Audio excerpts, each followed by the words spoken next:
Mga kababayan, may malaking tanong ngayon diyan sa Senado. Kung talagang maayos ang pamumuno, bakit hindi makabuo ng quorum? Kung talagang buo ang suporta ng mga senador, bakit may mga hindi sumisipot? At higit sa lahat, bakit tila may lumalalim na hidwaan sa loob ng pinakamataas na kapungulungan ng bansa natin? Truth bomb. Habang hindi nakakapag-convene ang Senado sa loob ng dalawang sunod na magkasunod na araw, isang pangalan ang biglang naging sentro ng usapan. Walang iba kundi si Senador Chis Escudero.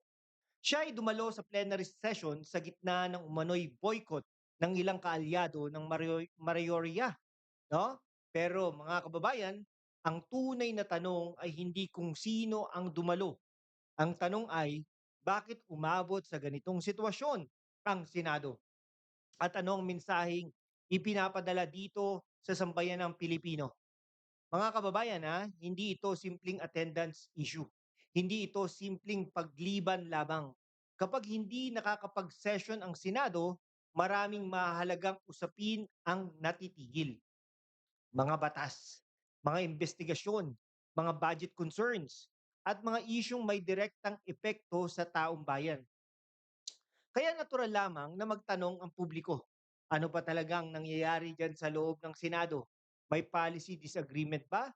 May leadership issue ba? O may mas malalim pang political realignment na nagaganap? Dito pumapasok ang pangalan ni na Chis Escudero, Tito Soto, King Lacson at Mig Subiri. Sobrang yabang ni Mig Subiri, ano? Parang nakita mo ba yun? Gigil na gigil? Parang hindi taga Mindanao, eh, no?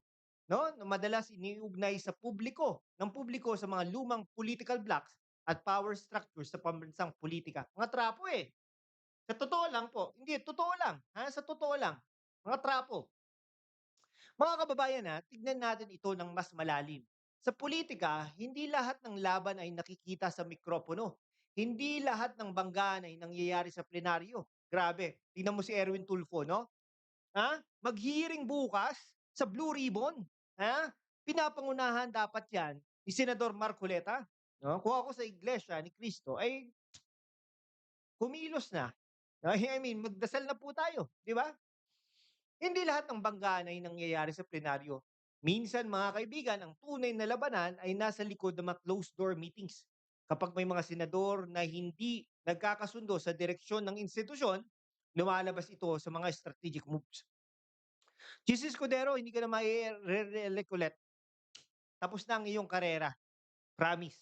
Kung hindi ka malang maikulong ng gobyerno dahil sa iyong mga kagagawan, allegedly, ay hindi ka na rin iboboto ng mga tao. Tapos na. No? At dito makikita ang argumento ng mga sumusuporta kay Senate President Alan Peter Cayetano.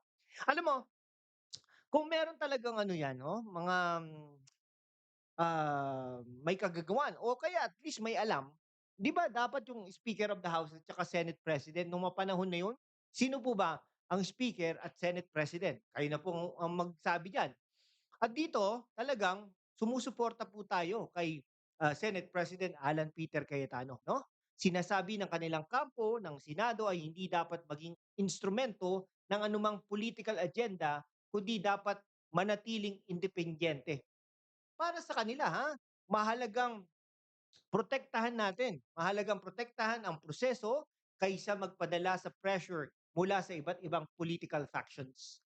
At kung pag-uusapan ang legal at constitutional arguments, isa sa mga madalas banggitin ng kanyang mga taga-suporta ay si Senador Rodante Marcoleta. Para sa marami niyang supporters, isa na tayo doon, si Marcoleta ay isa sa mga pinakamasusing nagtatanong sa mga pagdinig. Hindi man sang-ayon ang lahat sa kanyang posisyon, mahirap tanggihan na madalas siyang maglatag ng legal arguments na nagiging sentro ng debate. Kaya, no, para sa kanyang mga tagahanga, ang tunay na laban ay hindi tungkol sa personalidad. Ito ay tungkol sa proseso. Ito ay tungkol sa accountability at ito ay tungkol sa kung sino ang may kakayahang magbigay ng matitinding tanong kapag may controversial na issue. Samantala, may mga kritiko naman na nagtatanong, bakit tila bumabalik ang impluwensyas ng mga tradisyonal na political blocs na matagal ng bahagi ng pambansang politika. Hindi lihim na sina Tito Soto, Ping Lacson at Mig Subiri ay matagal nang kilalang mga veterano sa larangan ng politika. Ngunit sa mata ng kanilang mga mga kritiko, ah, ang tanong ay kung sapat pa ba ang lumang estilo ng pamumuno sa panahon ng mabilis na pagbabago ng politika at social media scrutiny. Huwag na po nating iboto 'tong mga 'to. Tito Soto, Vic Subiri, ah, yung dalawang Tulfo brothers, huwag na po nating iboto. Chis Escudero, sino pa? Ping Lacson, huwag na po, no? Huwag na po. Parang awa niyo na. Ngayon, mga kababayan, hindi natin kailangan maging kampi agad sa kahit sino. Alam nyo, hindi na po sila interesado no, sa impeachment trial. Interesado na po sila sa Blue Ribbon Committee, Blue Ribbon Committee. No? Ang mahalaga, ibantayan natin ang mga kilos ng ating mga leader. Kapag may hindi nagkakasundo sa Senado, dapat malinaw sa publiko kung bakit. Kapag may political maneuvering, dapat alam ng taong bayan ang epekto nito. At kapag may power struggle, dapat tandaan ng lahat ng senador na hindi sila iniluklok para sa personal na interes, kundi para sa sambayanan. Ngayon, kayo naman ang magsabi, normal political disagreement lang ba ito, mga kaibigan? O senyales ito ng mas malaking pagbabago sa balanse ng kapangyarihan sa Senado? I-comment ninyo ang inyong opinion, no? Sa ibaba. Grabe po ang nangyayari sa ating bansa. Dapat nga po, sabi nga po ni Vice President Sara, dapat nga po nating ikabahala ang mga nangyayari sa ngayon.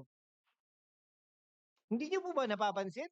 Dahil lang po sa Blue Ribbon, no? Chairperson, Blue Ribbon Committee. Biruin mo yun, pinalitan nila agad.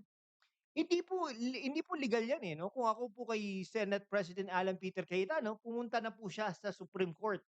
12 lang po yan no? Eh sabi, quorum majority. Pero na lang kung may isa pang pupunta sa kanila, 'di ba? Pwedeng Laurel Legarda, pwedeng dalawang bilyar, 'di ba? Parang gano'n. Ay di okey lang, 'di ba, 'pag gano'n. Pero ang inaano po natin dito ay talaga naman, nagiging ano sila, gusto nilang palitan si Senate President Alan Peter Cayetano dahil nga naman po sa Blue Ribbon, dahil may mga matutuklasan. It will lead to someone else. Mga yung dati siguro nagli-lead sa House of Representatives. Okay, mga kaibigan, at kung gusto ninyo ng mas malalim na political analysis, constitutional discussions, at Senate updates na hindi takot magtanong ng may hirap ng katanungan, huwag kalimutan mag-subscribe. Road na po tayo to 100,000 subscribers, mga kababayan. Ito ang hashtag Walk with Lan, walang takot magtanong, walang takot magsuri, at laging para sa katotohanan at para sa bayan. Mabuhay po ang Pilipinas.